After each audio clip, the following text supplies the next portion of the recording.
Hi, and welcome to the Green Goddess Tarot. My name is Taylor, and I am just making an introduction video to my channel and to also the energy that has been going on that I've been syncing with this week with this Mercury and retrograde scorpionic season. So basically this is the first YouTube video that I'm going to upload. I'm going to do a lot of tarot card readings, probably by the elemental signs, and then do kind of like collective energy readings for just general readings. Maybe do some twin flame, general love readings, and then I'll always talk about the moon phases and the sun signs and constellations and planetary alignments that we're going through energetically. I am on an ascension process, so I very much believe in quantum energy and fields and buildings, so those are going to be a lot of the types of videos that I'm going to be uploading to this channel. And if you like it, please feel free to follow, comment below, and if you are interested in a private reading, you can email me at thegreengoddess222@gmail.com. Also see my bio and the links below. So right now there's a lot going on. We're in the very last quarter of the fiscal and energetic year. We are in the very beginning stages of the actual retrograde of Mercury in Scorpio, and the moon is about its first quarter in. First quarter in, and we are in an Aquarius moon, an Aquarian moon time right now. But I wanted to kind of talk about Mercury in retrograde in general because through this year in particular, I have taken a really new approach at Mercury retrograde. I used to be the type of person that would be like the memes that are like, Mercury in retrograde, call me when it's over, right? This year, I've taken a different approach. I've treated Mercury retrograde as an RX, like it is a medication, like it is a 12-step program broken down into 4 quarters. So no matter what you do during a Mercury retrograde, there are going to be things that are against your ability to control things. As human beings with conscious minds, we are constantly trying to control any situation that we possibly can, and Mercury in retrograde is a time to release the need of control. So if you don't know what Mercury retrograde is, a basic introduction to that is when Mercury is in its alignment around the sun, it appears to be going backwards, but really it's just how it is appearing. So it's retrograding around the sun. And it is not indeed, again, moving backwards. But during this time, it is known to affect quantum energetic fields of our planet in a backwards way. Mercury has always been represented by the god Mercury, the planet Mercury, which is the god of communication and travel and also of technology and advancements. So during this time, you'll notice things like your phones glitching or computers having meltdowns massively worldwide, or your flight gets canceled, you accidentally sent the text to someone who actually was not supposed to see it, or you'll notice communication slowdowns or mishaps and misunderstandings during this time. Now, it's important to pay attention to what constellation Mercury is going to be retrograding in and what sign the sun is going to be in. Sometimes they're the same, sometimes they're different, sometimes they're moving simultaneously. Right now we're in some scorpionic energy, and Scorpio is the most regenerative sign of all of the zodiacs because it represents the rebirth. It represents the ego death and rebirth of the ego in the physical body to arise from the ashes like a phoenix. A lot of scorpionic energy is represented by the phoenix, the mythical creature that, rises from the flames and flies off and regenerates constantly, which is kind of what we as humans do. We are constantly evolving, and Mercury in retrograde is no different time than any other time of the year. Even though there may be mishaps and things to slow you down, it has nothing to do with anything that you haven't known about. So if there's deep traumas that you are dealing with in your life and you choose to repress them, Mercury retrograde is probably the time that they're going to start popping up. If you have exes that there's unresolved business with, they're going to be popping up during a retrograde. Any wounded family, mother, father, wounds, child abandonment issues, those things are going to pop up during a Mercury retrograde if you're not doing the work between the retrogrades and also during the retrogrades. So let's say the beginning of this year, I started noticing some issues in my relationships during the first retrograde, and I felt kind of out of control. It felt kind of maddening, where it was one of those times where I just thought this Mercury retrograde just needs to end, and it was a countdown. I was counting the weeks down. But in between, it forced me, it brought all these dark sides of myself that I didn't want to see, the parts of myself that I thought were ugly.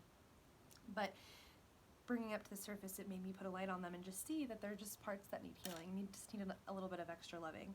So I spent the months in between the next retrograde working on these issues, thinking, okay, this next retrograde is going to be a piece of cake. No, retrograde still brought more things to the surface that I thought I had healed, but needed an extra little light and love. And every retrograde this year has kind of been like that, and this scorpionic energy is no different. I think if you do the work in between and during the retrogrades and look at it as a time to review, it's represented by the prefix RE, so review, reassess, reevaluate, going backwards and kind of, that motion of retrograde, looking backwards at your life and being able to just kind of assess where you've been and what you've worked on and what you need to continue to work on. Because if you do not choose to acknowledge these things and to heal them, they're going to keep popping up and they're going to get uglier and uglier until it is so forced, the light is just shining in your eyes that you're going to be blinded, and this situation is never going to change. It's your paradigms are going to just shatter in front of you that you've built for yourself until you choose to heal and focus on it. So Mercury in retrograde can be scary, but it's only if you're not doing the work. And it's not easy. I know I say this with a smile on my face, but believe me, I've had several meltdowns during these retrogrades this year. But this scorpionic energy is asking us to look at our personal selves and how we can regenerate and rebirth and regrow and reutilize who we are, but in a new vessel. These are just human meat flesh vessels, okay? The true inner being of ourselves is in here, and how we change the inside, our external world will change, as well as all the things that we want and all of our manifestations, they'll come into alignment with our higher selves if we use the energy of Mercury retrograde to progress that forward. So that's a little bit of what's going on right now. The scorpionic energy, though, I'm not going to lie, it's not easy. There's a lot of people who kind of clash with Scorpio energy. It's a very fierce sign, the light will always come out, the truth will be brought to the surface. So people that like to hide and people that are kind of more mysterious and in their heads, I believe that those people find this time to be incredibly hard, this Mercury in retrograde and just Scorpio and Sun. And I think in a couple of other planets. I think Venus is in Sagittarius right now. I'd have to double check that. But a lot of people feel threatened because their secrets, the hidden agendas, they're being forced to the surface. You can run and you can hide, but the truth will always come out, especially when you have this energy from quantum realms, from planets above us that have been doing the same motions for millions and millions of years, have had the same cycles that have affected people each time. History is in the stars, it truly is, and in the planets, and if we were to just pay attention to the myths that our ancestors have set before us, we would be in a lot better standing. It sounds like voodoo, witch magic, but quantum physics and astrology and astronomy and the magic of the zodiacs, it's something truly incredible that if you actually understand your sun and your moon, your rising and your Venus and where your houses lie, if you understand those types of things, you learn a lot more about yourself and the time that you were born and how different energies will affect you. And it's a really beautiful map to guide yourself through your life, and it just helps deal with the emotions that you can understand and the feelings you can understand and comprehend that aren't really yours. You have one of those days where you're just having a great day and then out of nowhere you're exhausted. It just hits you. You feel something completely different. That is usually something going on energetically around you, and to think that human beings are not affected by the planetary movements, just as our ocean is moved by the moon's phases. I mean, our entire ocean ebbs and flows and creates waves based off of the moon, and to think that we, who are also made of the same substance as our ocean, have no ability to be controlled by these energies, that to me is voodoo crazy magic. So this Mercury retrograde can be a beautiful time if you just allow it. I hope this has been really informative. This is just the current energy that's been going on that I've been focusing and meditating on, and I had a little bit of time, so I wanted to pop up on here, make my first video, get it out there. I look forward to uploading some tarot card readings this week. I believe I'll start with earth signs because I love starting off with earth signs, but maybe I'll do some water signs first and honor the scorpionic energy in retrograde, right? Again, to kind of like ease yourself into the retrograde, if you are feeling it, if you're a fixed sign, if you're a Leo, a Taurus, and a Scorpio, I think possibly Libras as well would be pretty affected by this energy. I suggest you throw yourself in water. If you can go near bodies of water, go near bodies of water to chill out and meditate. Take a bath, take a long shower, just drink a lot of water, hydrate, and put yourself in the element that we are being represented by energetically right now, which is Scorpio, which is a water sign. So if you're a water sign, you're probably ebbing and flowing perfectly with this energy, and if you're not, you're probably struggling like me, who is an earth sign, who's very fixed in her ways.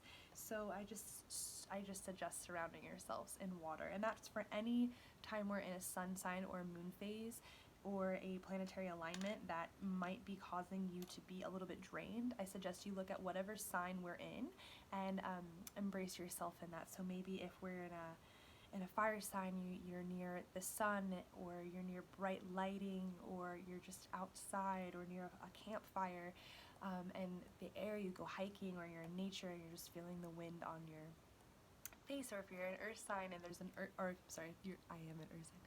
If we're in an earth sign, you go outside and ground yourself and just hug a tree, put your feet on the ground. I just suggest embracing the energy that's going on currently and embracing that element and throwing yourself into it. It really does help the energy a lot. All right, well, that's all I got for tonight, guys. I hope you have a wonderful evening. Again, this is the Green Goddess, aka Taylor. Have a beautiful evening and happy Mercury in retrograde.